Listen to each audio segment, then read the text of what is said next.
নমস্কাৰ। শিশু এটিৰ আগত কথা কওঁতে আমি কিমান সচেষ্ট বাৰু?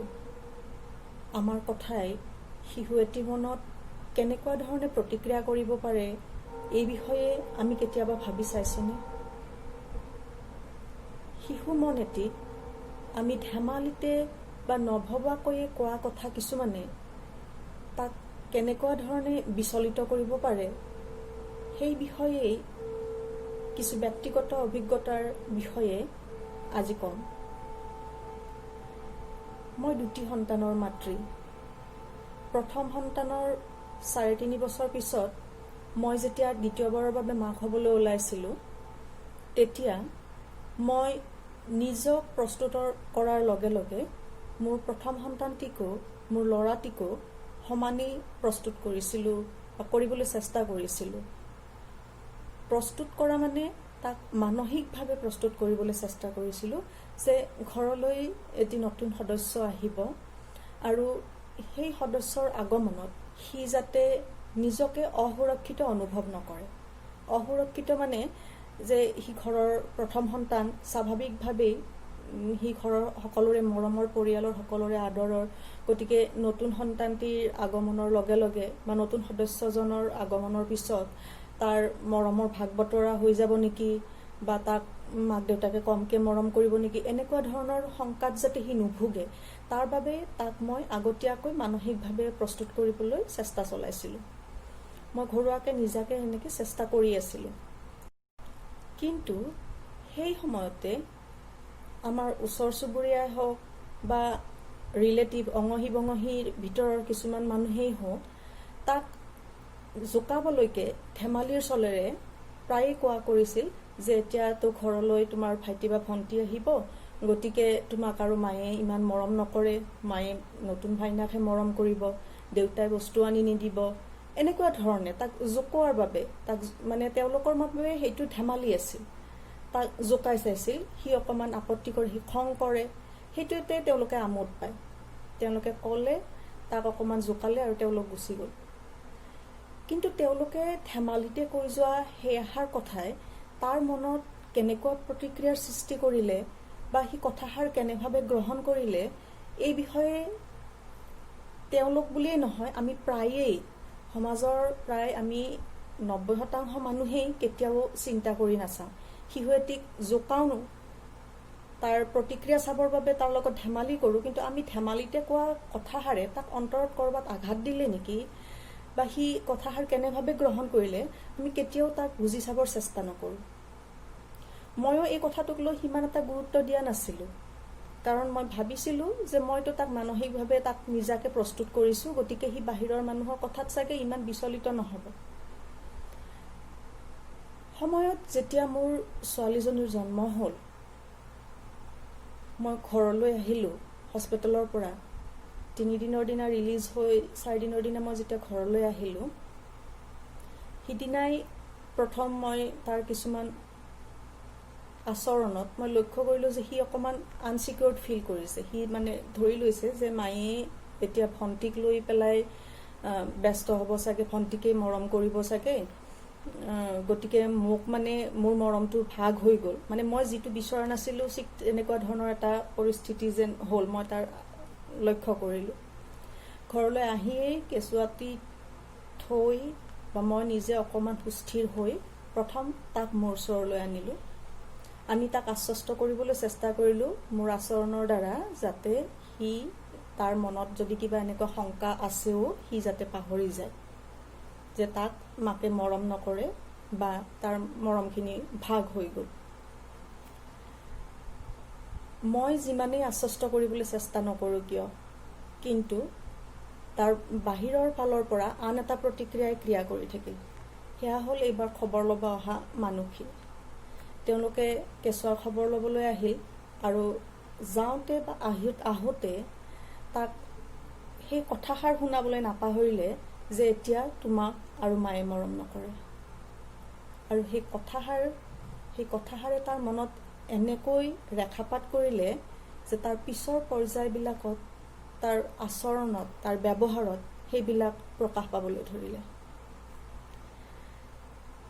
তাক অসুৰক্ষিত যাতে সি অনুভৱ নকৰে, সি যাতে আশ্বস্ত হৈ থাকিব পাৰে যে তাৰ মাক তাৰ মৰমৰ ভাগ বতৰা হোৱা নাই, তাৰ বাবেই মই তাক নিজৰ লগত ৰাখিবলৈ চেষ্টা কৰিছিলোঁ।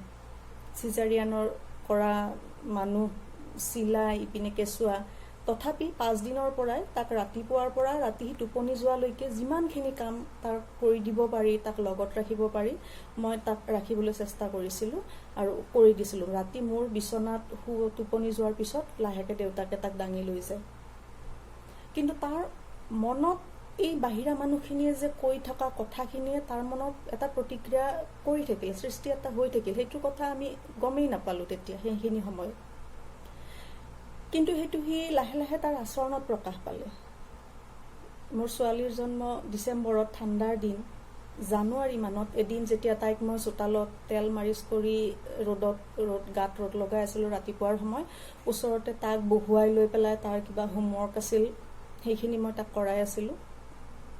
আৰু হঠাতেই মই কিবা তৰ্কিব পৰাৰ আগতেই সি লিখি থকা পেঞ্চিলডালেৰে গৈ পেলাই ভনীয়েকৰ কপালতে মূৰতে এটা মাৰ মাৰি দিলে।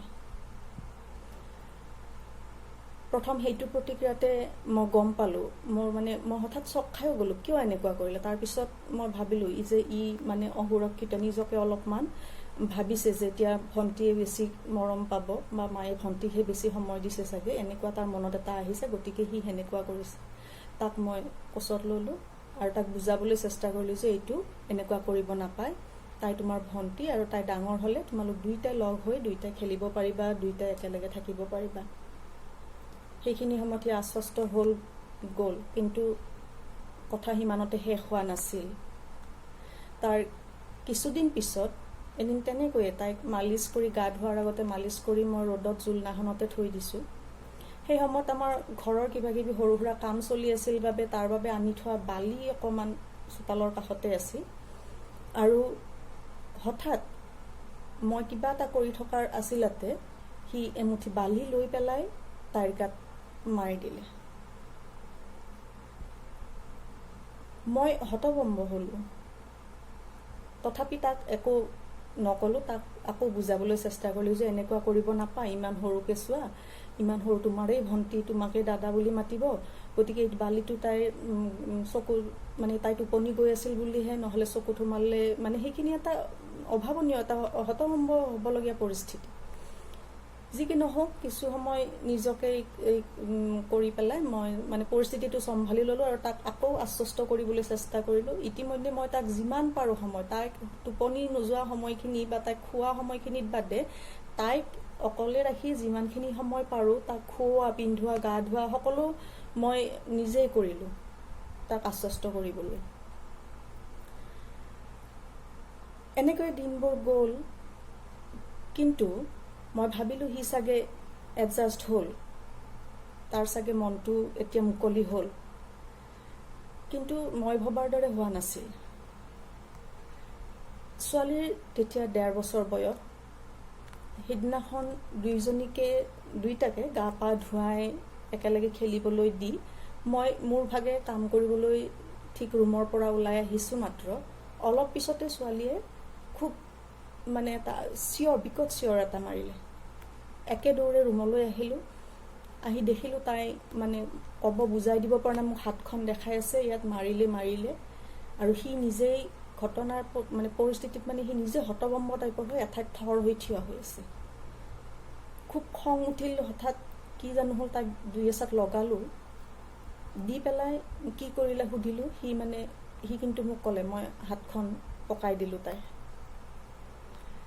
হাতখন পকাই দিলোঁ। সৰু ছোৱালী, মই ইমান ভবা নাই, তাইক শান্ত কৰি, যিমান পাৰি শান্ত কৰি তাইক শুৱাই থলোঁ। কিন্তু দেখিলোঁ তাই টোপনিটো কেঁকাই আছে আৰু লাহে লাহে হাতখন ফুলিবলৈ আৰম্ভ কৰিছে। ইতিমধ্যে দেউতাক ঘৰত নাই, দুপৰীয়াৰ সময়। অকণমান পিছত নিজৰ কামখিনি কৰি আজৰি হৈ মই ওচৰৰ লেবটোলৈ তাইক লৈ গ'লোঁ। হাতখন ফুলিব ধৰাত মোৰ অলপ সন্দেহো হ'ল। গৈ তাত এক্সৰে এটা কৰালোঁ আৰু তাত ধৰা পৰিল যে তাইৰ হাড় ভাগিছে। তাৰ পৰা লৰালৰিকৈ আকৌ হাস্পতাললৈ গৈ তাইক বেণ্ডেজ কৰালোঁ। বেণ্ডেজ কৰাই 21 দিন তাইক বেণ্ডেজ লৈ থাকিল। তেতিয়া 1.5 বছৰ বয়স তাইৰ। কিন্তু মোৰ মনত অন্য এটা চিন্তাই মোক তেতিয়া মানে ক্ৰিয়া কৰি থাকিল যে কিয় এনেকুৱা হ'ল, কিয় এনেকুৱা সি আচৰণ কৰি আছে। তাকতো মই যিমান পাৰোঁ সময় দিবৰ চেষ্টা কৰিছোঁ, তাক আশ্বস্ত কৰিবৰ চেষ্টা কৰিছোঁ, তথাপি তাৰ মনৰ পৰা এই ভাৱটো কিয় ওলাই যোৱা নাই, মানে ভনীয়েকক সি শত্ৰুৰূপে কিয় জ্ঞান কৰি আছে এতিয়াও। কাৰণটো হ'ল সেইখিনি সময়তে মই যিমানেই আশ্বস্ত কৰিবলৈ চেষ্টা নকৰিলোঁ কিয়, সেইখিনি সময়তে সি য'তেই যায়, সি বাহিৰলৈ ৰাস্তালৈ ফুৰিবলৈ গ'লেও, সি আলহী দুলহীৰ ঘৰলৈ গ'লেও, বা মোৰ ঘৰত যোন মানুহ আহিছে তাক সেই কথাষাৰ ক'বলৈ পাহৰা নাই যে এতিয়া তোমাৰ ঘৰলৈ ভণ্টি আহিছে, গতিকে মায়ে আৰু তোমাক মৰম নকৰে। আৰু এই কথাষাৰ সেই ছোৱালী মোৰ জন্ম নোহোৱাৰ পৰা জন্ম হোৱাৰ তাৰ 1.5-2 বছৰ পিছলৈকে মানুহৰ মুখত শুনি শুনি শুনি তাৰ মনত মানে এইটো শংকা এনেকেদৰে বহি গ'ল যে ভণ্টি অহাৰ কাৰণে এতিয়া মোৰ মায়ে মোক মৰম নকৰা হ'ল বা মৰম নকৰা হ'ব, মোক দেউতাই মৰম নকৰা হ'ব, এইটো তাৰ মনত বহি গ'ল। তাক এই মানসিক যি তাৰ প্ৰতিক্ৰিয়া, তাৰ মানসিক যি তাৰ অস্থিৰতা, তাৰ পৰা তাক উলিয়াই আনিবলৈ, তাক আশ্বস্ত কৰিবলৈ পিছৰ পৰ্যায়ত আমি যথেষ্ট কষ্ট কৰিবলগীয়া হৈছিল। মানে তাইৰ কাৰণে ঘৰুৱাভাৱে আমি নিজে কিছুমান ব্যৱস্থা ল'লোঁ যে তাইৰ কাৰণে যদি তাইক নেপকিন এটাও আনিছোঁ, লগত তাৰ কাৰণেও কিবা এটা বস্তু আনো, পাৰিলে তাৰ কাৰণে 2টা আনিবলৈ চেষ্টা কৰোঁ, যাতে সি অনুভৱ নকৰে, সি যাতে ভাবে যে নহয় মোক অনাদৰ কৰা নাই, মোক মানে মাহঁতে মোক মৰম কৰে বা দেউতাই মোক মৰম কৰে। ঘৰত কোনোবা আহিলে, আলহী পিছলৈ যিখিনি ক'ব পাৰি, কোনোবা আহিলে ছোৱালীজনীলৈ যদি কিবা বস্তু আনিছে ক'ব পৰাখিনি কওঁ যে তাৰ লগত সেইটো পইচাতে মিলাই লাগে, তাৰ কাৰণেও কিবা এডাল পেঞ্চিলেই হওক, এটা পেঞ্চিল বক্সেই হওক, মুঠতে তাৰ কাৰণেও এটা বস্তু আনিব দিওঁ।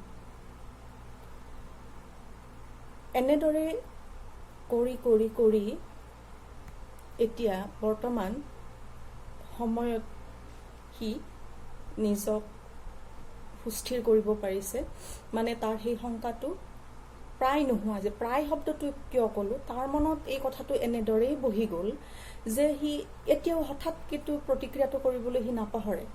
2টাৰ কিবা কথা তৰ্কাতৰ্কি হ'ল, কিবা হ'ল, মই যদি তাক বুজাওঁ যে তুমি দাদা, গতিকে তুমি ডাঙৰ, তুমিহে তাইক চাব লাগে, তুমি তাইক লিড ল'ব লাগে, তুমি যেনেকুৱা দেখিব বা তাই তেনেকুৱা কৰিব, সি লগে লগে হঠাৎ তাৰ মুখৰে মানে ওলাই যায়, তুমিতো তাইকহে মৰম কৰা, মোকতো নকৰা।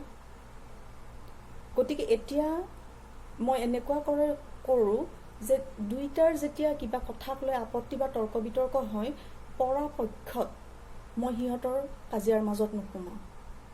সিহঁতে নিজেই আৰম্ভ কৰিছে, নিজেই শেষ কৰক, আৰু যোনে বলে যুক্তিৰে পাৰে নিজেই কথাটো শেষ হওক। মই সোমাই দিয়াৰ লগে লগে তাৰ মনত এতিয়াও এই ভাৱটো আহে যে মই তাক মৰম নকৰোঁ, তাক কমকৈ মৰম কৰোঁ। গতিকে সেই অৱস্থাত কিন্তু এতিয়া মই অনুভৱ কৰোঁ মোৰ ভুল হৈছিল। মোৰ ভুল কি হৈছিল যে এই যে মানুহখিনিয়ে বেয়া পাব বুলি ভদ্ৰতাৰ খাতিৰত, মুখলজ্জাৰ খাতিৰত যে মানুহখিনিক মই তেতিয়া ক'ব নোৱাৰিলোঁ যে তাৰ আগত তেনেকুৱা কথা নক'ব বুলি, বা মই নক'লোঁ, বা মই নিজে আশ্বস্ত হৈ থাকিলোঁ যে মই যিহেতু তাক প্ৰস্তুত কৰিছোঁ নিজাকে, গতিকে সি সেইটো কথা মই শিকোৱা ধৰণে মানি ল'ব, বাহিৰৰ কথাত কাণ নিদিব, বাহিৰা মানুহক চাগে সি লাইটলি ল'ব চাগে, এনেকুৱাকৈ যে ভাবি থাকিলোঁ, সেইটো মোৰ ভুল হ'ল। কিন্তু তাৰ প্ৰতিক্ৰিয়া ইমানলৈকে আহিব বুলি মই তেতিয়া ভবা নাছিলোঁ। গতিকে মই ব্যক্তিগত অভিজ্ঞতাৰ পৰা সেইকাৰণে মই ক'ব খোজোঁ যে আমি শিশু এটি ধেমালিৰ চলেৰে, জোকোৱাৰ চলেৰেও যি এষাৰ কথা কোৱাৰ আগতে আমি 1000বাৰ আচলতে ভাবি চাব লাগে যে মই কোৱা কথাষাৰে শিশুটিৰ মনত কেনেধৰণে প্ৰতিক্ৰিয়া কৰিব। আমি প্ৰায়ে কথা উৰাই দিওঁ, শিশুৰ আগত যি টি কথা, মই এনেকুৱা মানুহ বহুত দেখিছোঁ, শিশুটিৰ আগতে যি টি কথা কয়, আকৌ ক'লে উনুকিয়াই দিলে কয় একো নহয়, মানে একো নহয় আৰু সৰু ল'ৰা ছোৱালী একো বুজি নাপায়। সৰু ল'ৰা ছোৱালী একো বুজি নাপায় এইটো কথা নহয়, সিহঁতে বুজি পায়, সকলো কথাই বুজি পায়, আৰু বুজি পায় সিহঁতৰ ধৰণে বুজি পায়। সিহঁতৰ শিশু মন অতিকে নিকা, অতিকে কোমল, তাত আমাৰ ডাঙৰবোৰৰ নিচিনা বক্ৰোক্তি, কথাক্ষ, ধেমালি, একা বেকা কথা এইবিলাকৰ স্থান নাই। তাক যি কোৱা হ'ব সি আক্ষৰিক অৰ্থত সেইটো মানি লয়। গতিকে ধেমালিৰ চলেৰে আমি যদিও শিশুটিক জোকাওঁ বা শিশুটিৰ লগত ধেমালি কৰোঁ, আমি তাৰ প্ৰতিক্ৰিয়া শিশুটিৰ মনত কেনেধৰণে হৈ থাকিব পাৰে আপুনি মই চাগে কল্পনাই কৰিব নোৱাৰোঁ। গতিকে মই আশা কৰিম যে আগলৈ আমি শিশু এটিৰ আগত কথা কওঁতে যাতে অত্যন্ত সাৱধান হওঁ। কথা এষাৰ কোৱাৰ আগত যেন 10 বাৰ ভাবি চাওঁ যে মই এনেকৈ কোৱাৰ ফলত শিশুটিৰ মনত আঘাত পাব নেকি বা মানসিকভাৱে সি বিচলিত হ'ব নেকি, তাক অস্থিৰতাৰ সৃষ্টি কৰিব পাৰে নেকি কথাৰে। দেখাত একেবাৰেই নগণ্য কথা, একেবাৰেই সৰু কথা। আমি প্ৰায় এইটো পৰিস্থিতি অকল মোৰ সন্তানৰ ক্ষেত্ৰত হৈছে বুলি নকওঁ, প্ৰায়েই হওঁ, মই প্ৰায়েই দেখা পাওঁ। এনেকুৱা কথা বতৰা মই প্ৰায়েই দেখোঁ শিশু এটিৰ আগত কোৱা। তাতকৈও ডাঙৰ কথা, আমি শিশু এটিক একেবাৰে যেতিয়া আমি সুধোঁ, আমি প্ৰায়ে বহুত মানুহেই সোধে, এইটো মই নিজেই লক্ষ্য কৰিছোঁ যে তোমাক মায়ে মৰম কৰে নে দেউতাই মৰম কৰে।